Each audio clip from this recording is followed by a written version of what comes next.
Monsieur le Président. Monsieur le Président, Monsieur le Président de la Commission, Madame le rapporteur, Madame le Ministre, pardon. Objet inanimé, avez-vous donc une âme qui s'attache à notre âme et la force d'aimer? Ces vers de Lamartine illustrent parfaitement la charge affective qui pèse sur certains objets pour des individus ou tout un peuple. Qu'est-ce qui arrache un objet à sa banalité pour le hisser au rang d'œuvre d'art ou de bien culturel? Ce peut être sa dimension esthétique, sa matière, son origine, son secret de fabrication ou simplement son parcours historique qui l'a fait passer dans les mains de telle ou telle personne illustre. Nous ne pouvons nier l'apport culturel de l'art africain dans l'élaboration de notre propre culture, qui a permis en retour de repérer et parfois de sauver de la destruction, du vol ou du trafic certains biens africains, leur conférant ainsi une dimension culturelle qu'ils n'auraient pas eue. Ce retour participe au rayonnement universel de la culture française.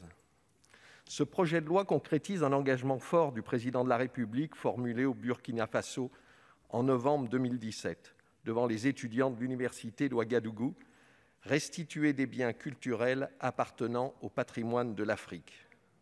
Cette démarche s'inscrit plus largement dans le cadre d'une refondation des relations avec nos homologues africains. La coopération culturelle en est un des piliers majeurs.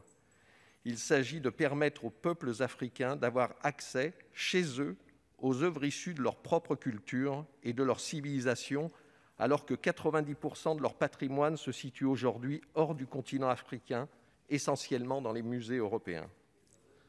Cette nouvelle impulsion démontre la volonté de la France d'établir une amitié renouvelée avec nos partenaires africains. Ce projet de loi vise à mettre le droit français en conformité avec une politique de restitution réfléchie dans cette perspective.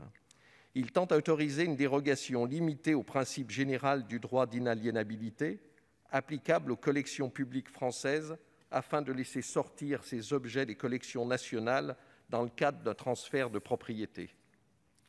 Cette démarche mérite d'être éclairée par un conseil national de réflexion sur la circulation et le retour d'œuvres d'art extra-européennes que nous soutenons. Des précédents notables ont participé à l'affermissement de nos relations bilatérales, à l'instar des restitutions de la dépouille mortelle de la Vénus hottentote à l'Afrique du Sud en 2002 ou le transfert des têtes maoris à la Nouvelle-Zélande en 2010. Pour autant, ce projet ne vise pas à remettre en question ce principe d'inaliénabilité, ni même la vocation universaliste des musées français. Il ne s'agit pas de vider nos collections. Ces restitutions sont limitées à certaines œuvres et doivent le rester. Elles répondent à des demandes précises des pays et s'effectuent avec des garanties de bonne conservation. En effet, le Sénégal et le Bénin bénéficient d'ores et déjà d'une solide expertise et d'une volonté forte de valoriser leurs collections. De plus, ces retours sont porteurs d'un message fort à destination de nos homologues africains, car il ne s'agit pas seulement d'un acte de diplomatie culturelle. Ce geste doit permettre de tourner la page de la France-Afrique et participer à la construction d'un nouvel imaginaire, loin des souvenirs de nos conflits et de nos traumatismes. En effet, nous restituons des objets soustraits à leur pays d'origine sous la colonisation en l'absence de cadre juridique légal. Il est nécessaire de prendre conscience des enjeux mémoriels et d'accéder aux demandes légitimes des peuples africains de reconnexion avec leur patrimoine.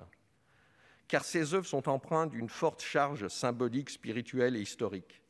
26 œuvres du trésor royal d'Abomey conservées par le musée du Quai Branly Jacques Chirac à la suite de leur don aux collections nationales par le général Afrel-Dot seront restituées au Bénin.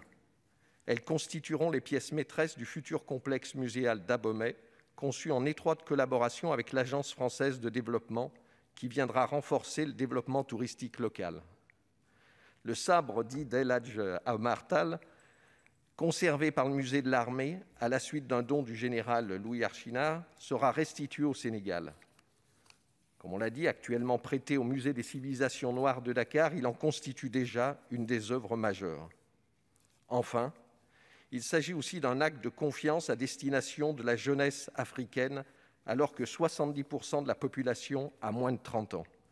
La France sera au rendez-vous pour aider le continent à relever les défis contemporains. Elle l'aidera ainsi à se réapproprier son histoire et à mettre fin à une forme de captation patrimoniale. Les retours de biens culturels doivent ainsi s'intégrer dans une coopération patrimoniale et muséale étendue. Celle-ci pourrait passer par le déploiement de l'expertise de l'agence France Muséum dans les pays africains ou le renforcement de la formation de leurs conservateurs et de leurs restaurateurs d'œuvres d'art.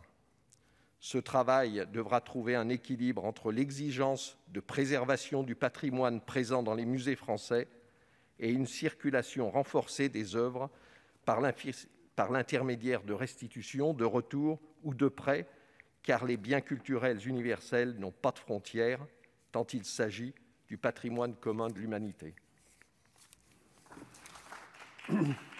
Merci, cher collègue. La parole est